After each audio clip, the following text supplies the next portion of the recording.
On the next Arizona Horizon, an update on the House Judiciary Committee impeachment hearings, and a member of the State Board of Regents says a free university education may not be such a great idea.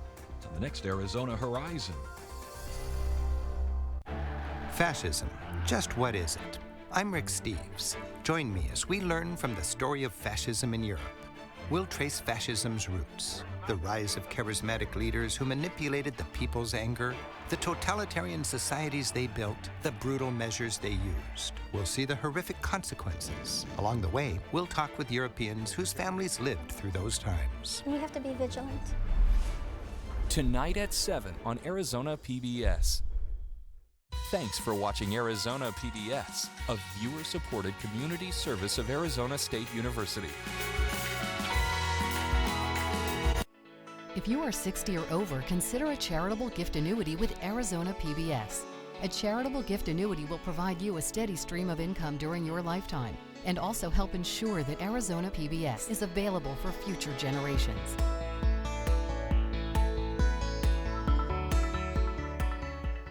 Arizona PBS celebrates a moment in time, made possible by Whitfield Nursery.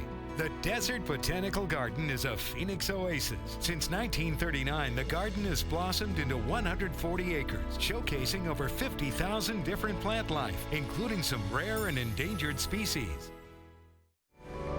Coming up next on Arizona PBS, Life and World.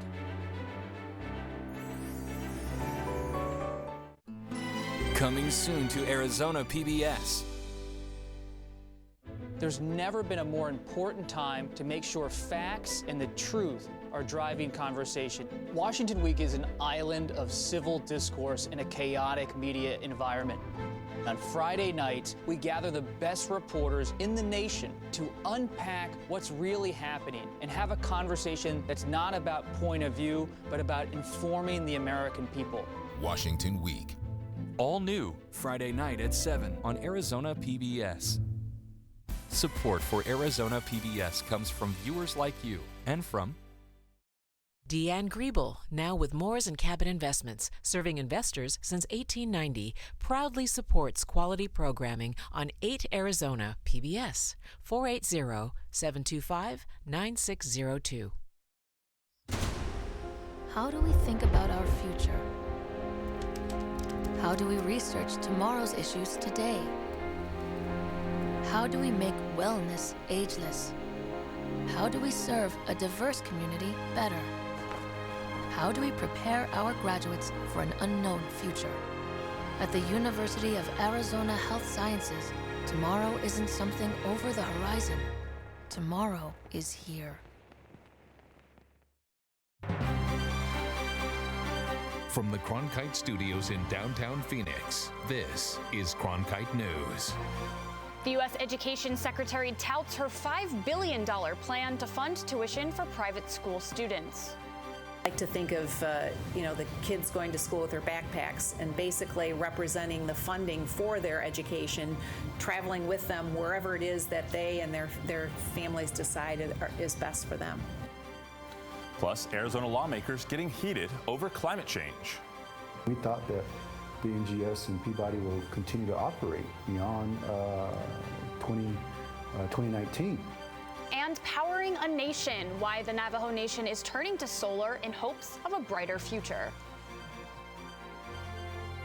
Cronkite News starts now. Good evening and welcome to Cronkite News on Arizona PBS. I'm Matthew Roy. And I'm Mackenzie Pavicic. Thank you for joining us. Our big story tonight, Secretary of Education Betsy DeVos is using Arizona as an example for a nationwide push in education reform. Earlier this morning, Cronkite News reporter Isabella Holsizer attended a roundtable hosted by DeVos and Governor Doug Ducey. With 18 students, family members, and education leaders from Arizona in attendance, DeVos spoke about her proposed plan to put school choice into the hands of families. Introduces a bill in Congress, the motion aims to make tax credit funding available to states to put toward scholarships for students. Arizona already has programs like this in place. The Empowerment Scholarship Account Program gives families the opportunity to attend schools that wouldn't usually be attainable. because of the way this is designed, individuals and corporations would make the voluntary contributions into this tax credit pool, and then depending on the number of states that participate, those monies would be granted back out to the states to define how to use those funds for, for the best of the students they're serving.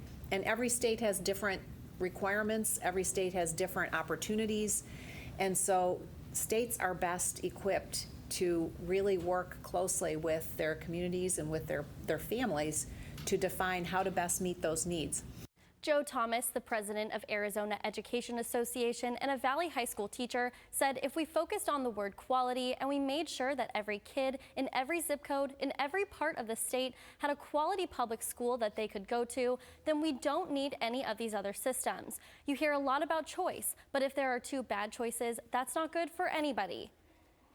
The bill has been introduced, but is not passed in the House or the Senate. It has 83 co-sponsors, including Arizona Representatives Debbie Lesko, Paul Gosar, and Andy Biggs. Live in studio, I'm Isabella Holsizer, Cronkite News. Also happening this morning, Speaker of the House Nancy Pelosi officially announces the House will move forward with articles of impeachment. The announcement comes after the House Intelligence Committee released a 300-page report detailing its findings over weeks of testimony from diplomats, aides regarding the president's alleged misconduct, obstruction of Congress, and obstruction of justice. Sadly, but with confidence and humility, with allegiance to our founders and a heart full of love for America, today I am asking our chairman to proceed with articles of impeachment. I commend our committee chairs and our members for their somber approach to actions which I wish the president had not made necessary. Despite the announcement, Democratic leadership is staying quiet for now and working to ensure they'll have the votes needed to approve the articles of impeachment and send the matter over to the Senate for trial. A vote to impeach the president could take place by Christmas. Impeachment may be sucking up all of the oxygen in Washington, but a group of lawmakers had their eyes on real oxygen this week when they met with leaders of other nations to talk about climate change. Heather Cumberledge has more from our D.C. bureau. 200 nations are meeting at the United Nations Framework Convention on Climate Change this week. 70 of those countries have already committed to net zero carbon emissions by 2050. The United States, however, is not one of them. But House Speaker Nancy Pelosi had a message for those at the so-called COP25 meeting. By coming here, we want to say to everyone, we're still in. The United States is still in. Still in the fight against climate change. Even though the U.S. is no longer in the Paris Climate Accords, a 2015 agreement between almost 200 countries to reduce greenhouse gas emissions and slow global warming. President Donald Trump pulled the U.S. out of the deal in 2017, which is why Pelosi led a delegation of Congress members to the 2019 United Nations Framework Convention on Climate Change in Madrid earlier this week. Arizona Representative Raul Grijalva was on the trip and said the world needs to act quickly and the U.S. needs to do its part. Vulnerability is a reality, as is the urgency to do something immediately about climate change and quit wasting time. Legislatively, Natural Resources Committee will be moving forward. But Arizona Representative Paul Gosar says the U.S. is already the global leader in emission reductions, even without being a part of the Paris deal. Gosar, the chairman of the Western Caucus, said in a statement today that the Trump administration has unleashed a renaissance of American energy, created thousands of new jobs, and provided consumers with affordable and reliable energy, all while reducing our carbon emissions. He went on to say that Democrats like Grijalva should embrace America's energy revolution instead of kowtowing to climate extremists at an international conference. Grijalva disagreed.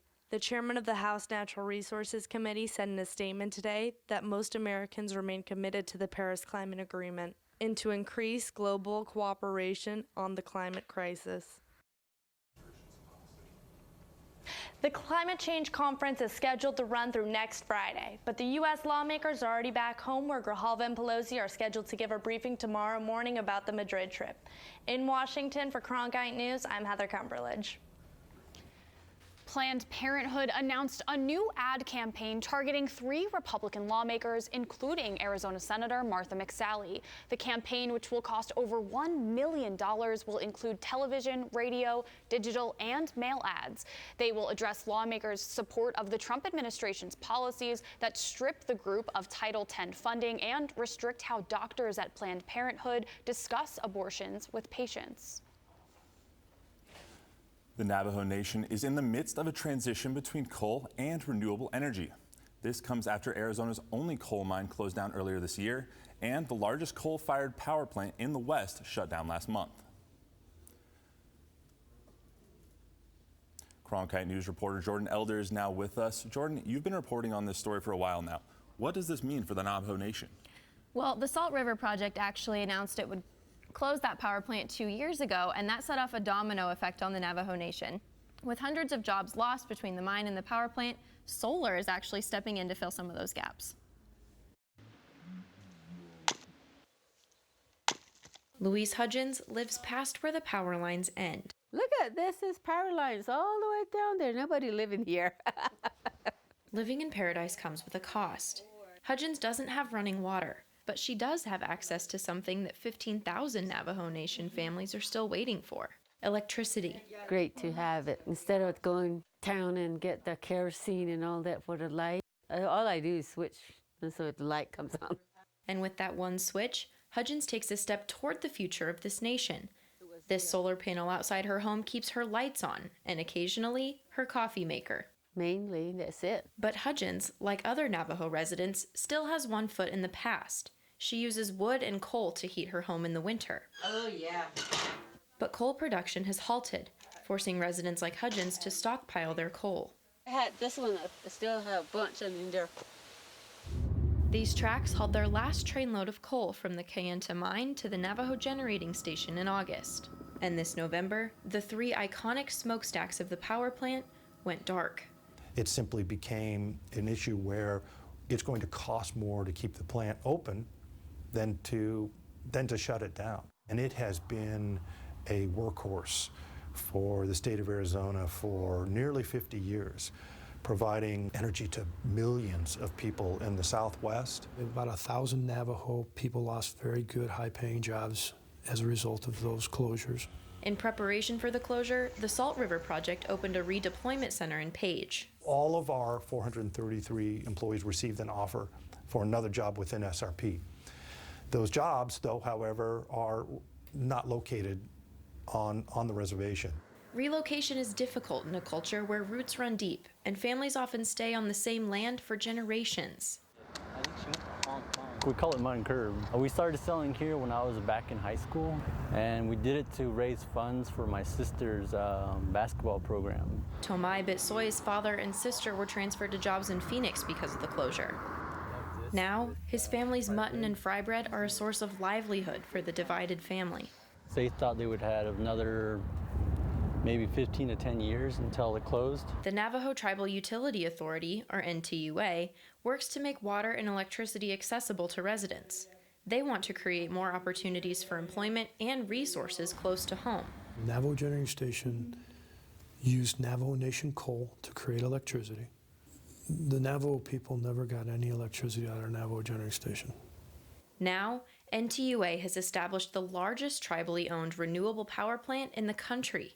These are real projects that are in place that help the environment from the beginning, and that's part of the culture of the Navajo people. They want to be one with Mother Earth. Solar energy helps people like Hudgens live a little easier, but the NTUA knows that this source of power can only go so far. The solar industry cannot make up what was lost from the closure of Navajo Generating Station. It's not the same type of a facility. It can't make up the jobs. It can't make up the revenue. It can only incrementally help ease the problem as you go forward.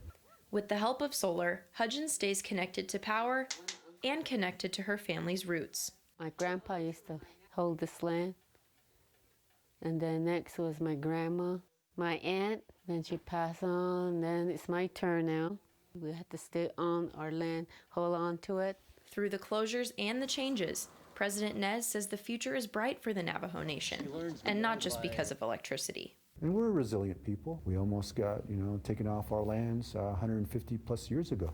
But we're resilient, we keep fighting, and we're never giving up. NTUA solar panels helped connect 200 families to power in just 6 weeks. They're already in the planning stages to do this again. And as for the generating station, the bulk of the decommissioning is expected to take 3 to 5 years. But SRP and contractors will monitor the plant for the next 3 decades, especially the groundwater, because there were a lot of chemicals used around the plant and a landfill nearby. 90% of the materials used are expected to be recycled. Live in the studio, Jordan Elder, Cronkite News. Native Americans are typically underrepresented in the medical field. When we come back, the historic moves being made across the country to change just that. And we are in the first week of December, but is it going to continue with some rain, or are we going to see some sunshine? I'll have the answer for you up next. Stay in the know on the go. At Cronkite News, we work hard to report the facts and keep you updated, whether we're on set or on the scene. Taking it from the studio to the field. So I'm here in South Phoenix. In Phoenix, we're just a click away. Follow us on Facebook and Twitter, or find us online at cronkitenews.azpbs.org. There's a push here in Arizona and nationally to encourage more minorities to pursue medical careers to help address health disparities. The number of Native Americans in medical schools and serving as doctors in the U.S. is especially low. Cronkite News reporter Tyon Marshburn traveled to Oklahoma to examine one initiative that has had success. Tyon.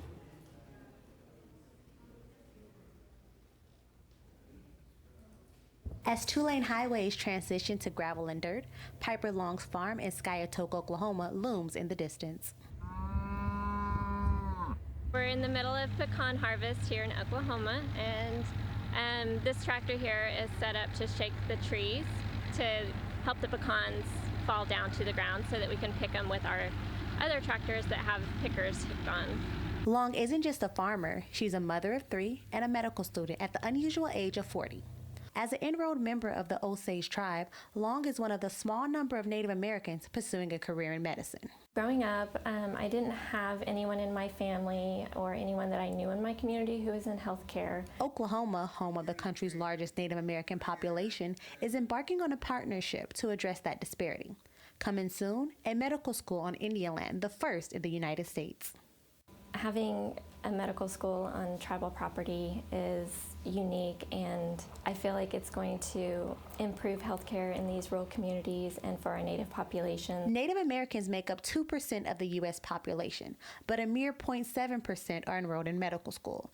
In terms of those who go on to be doctors, Alaska Natives and American Indians represented less than 1% of physicians in 2016. That's about 4,000 doctors of more than 700,000 people. It's exceptionally important from a health disparities point of view, all right, to encourage individuals from rural and underserved communities to seek careers in medicine and to go back into those communities and serve. Fugate mentors students like Long at Oklahoma State University's medical school in Tulsa. The facility is a leader in recruiting and training Native American students. Here at OSU's Center for Health Sciences, students work on mannequins like these that are able to bleed and breathe. The mannequins are controlled by the students' instructors, and it allows them to get a hands-on experience before going out into the real world. Student Brandon Posthook is a member of the Chickasaw tribe. I grew up with a lot of, I guess you would call ACEs, adverse childhood experiences.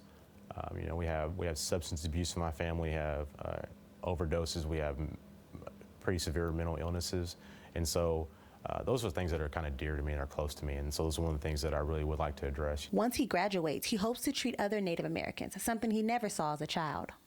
As a kid, we would go to the hospital, and I've never seen one native-looking doctor, and so it was kind of like, for me, it made me think that natives didn't become doctors because I didn't see any. An hour's drive from the medical school campus, a new facility would bring this kind of training directly to Indian country. This day, leaders of Cherokee Nation have gathered for a grand opening of the largest tribal outpatient health facility in the U.S. But just down the road, an even bigger accomplishment. Construction is underway on the new branch of OSU's College of Osteopathic Medicine. Is a great opportunity to increase that pipeline of physicians right here. I mean, we know statistically that a med student will practice within about 100 miles of where she goes to medical school. And so what that means is we put those statistics in our favor by creating a medical school in this unique environment. The new campus is a dream come true for these students, Native kids who are a part of a high school club for those interested in careers in medicine. A lot of us want to stay where our culture is at.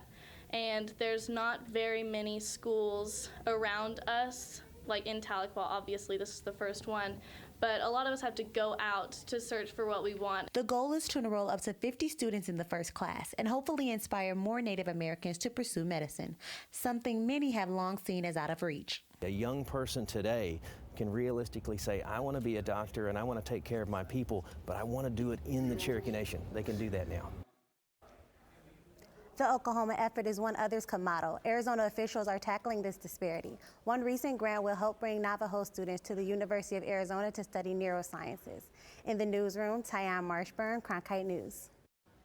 The Arizona Department of Health Services weekly report spells bad news for Arizonans hoping to avoid the flu this season. Data from DHS shows a 351% increase in flu cases across the state from last year.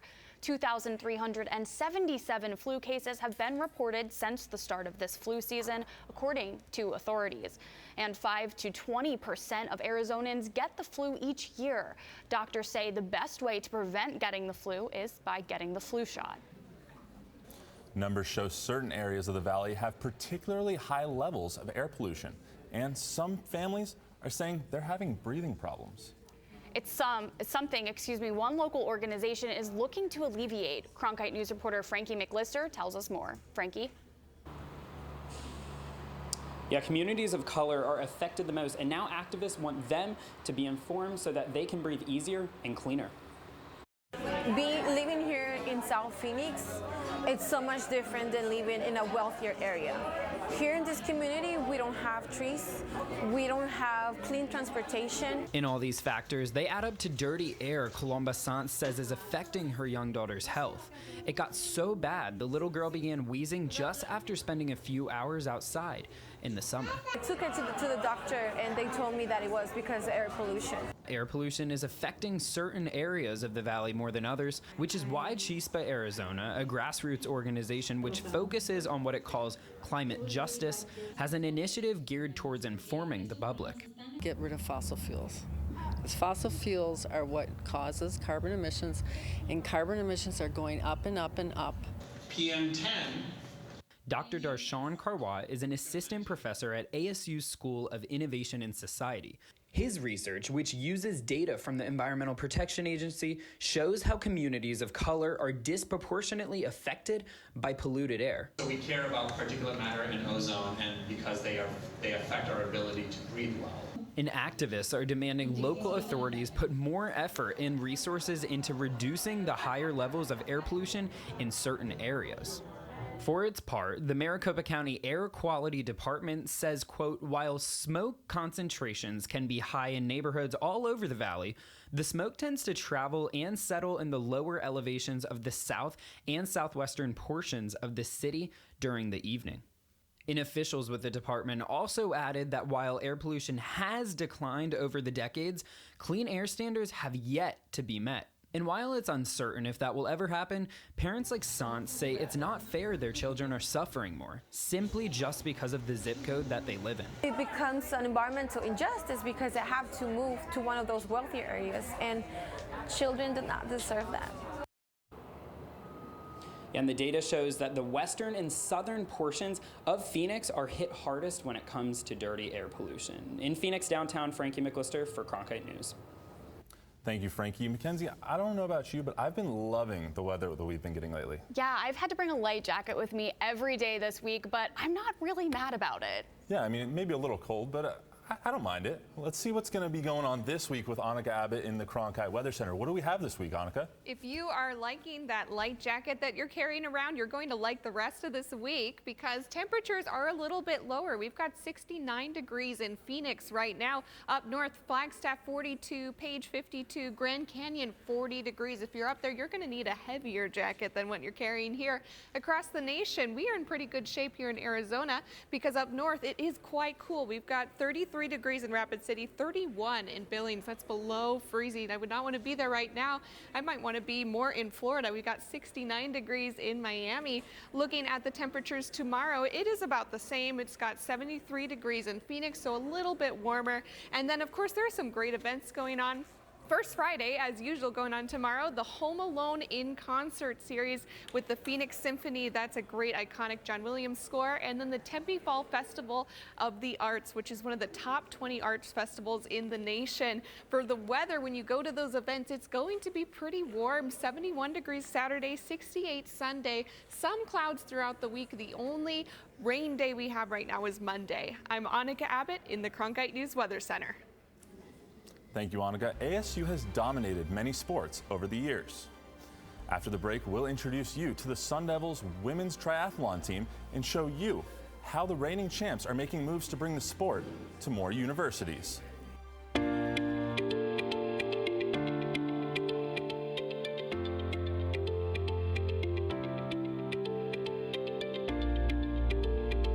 The weather around Phoenix is just beautiful today. Let's take a look at the weather around the valley. Thank you for joining us for the special edition of Cronkite News. Here are the top stories that we're tracking today at noon. Some of the best players for their program. On the next Arizona Horizon, an update on the House Judiciary Committee impeachment hearings, and a member of the State Board of Regents says a free university education may not be such a great idea. The next Arizona Horizon. I'm Judy Woodruff. Tonight on the NewsHour, the legal debate for and against impeaching President Trump.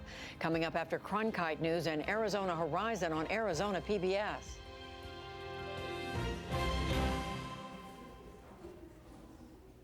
Arizona State's women's triathlon program is dominant, winning national championship after national championship. It's a dominance they hope will continue, and as Madison Carter reports, ASU is working with USA Triathlon to earn a permanent stay for the sport with the NCAA.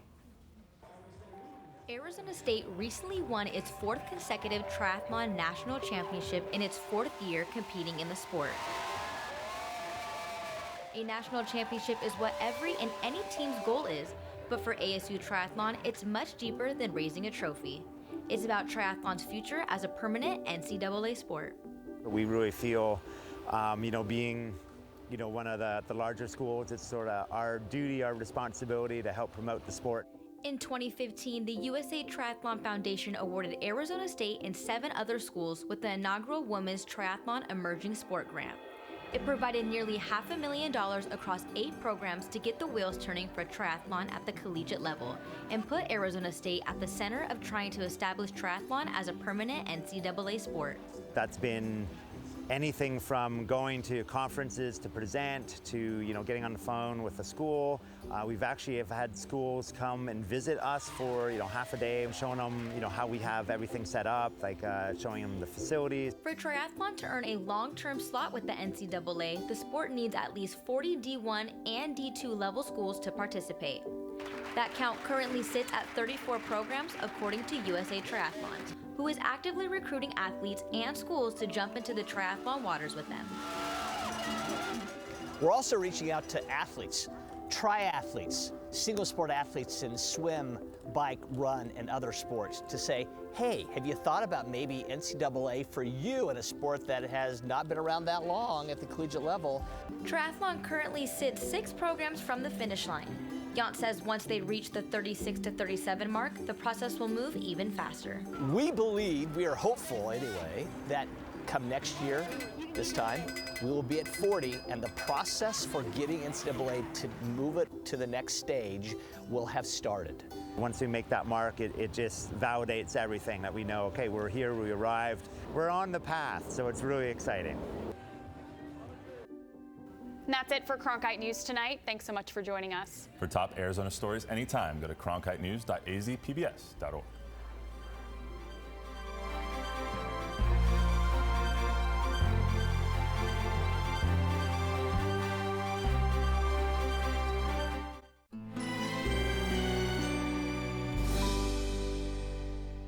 From the Mother Church of Country Music, join Ken Burns for an unforgettable celebration of the history of country music with performances by some of its greatest artists. Country Music Live at the Ryman, celebrating the film by Ken Burns. Tonight at 8:30 on Arizona PBS. Explore new ideas and new worlds here on Arizona PBS, a community service of Arizona State University.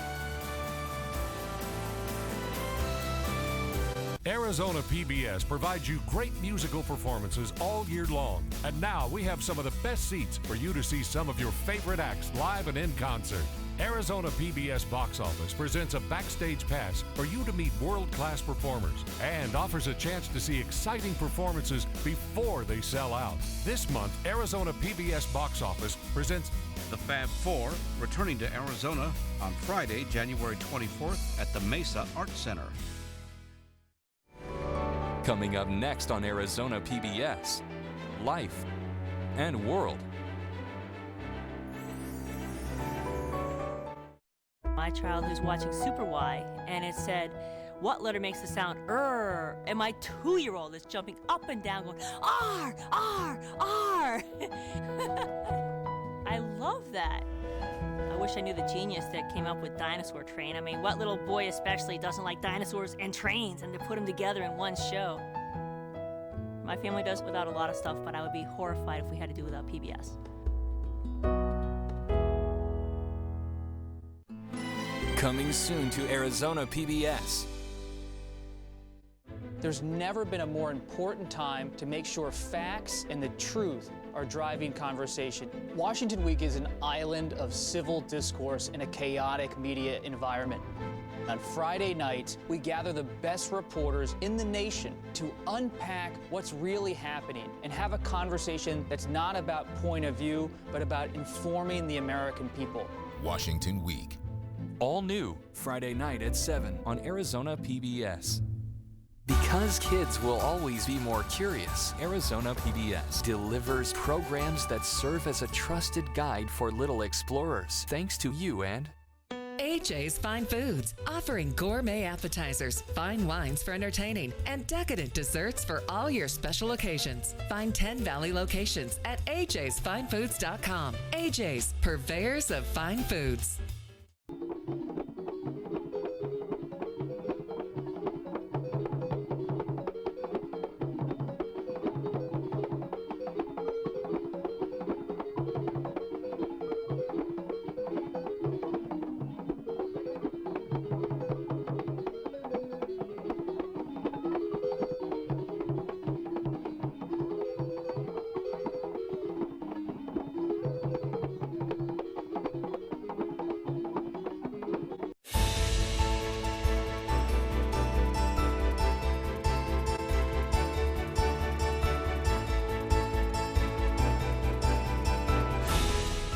Coming up next on Arizona Horizon, a former Watergate prosecutor talks about what to expect as impeachment proceedings against President Trump enter the next phase. And a member of the State Board of Regents explains why he thinks that free college education isn't such a great idea. Those stories next on Arizona Horizon. Arizona Horizon is made possible by contributions from the Friends of Arizona PBS, members of your PBS station.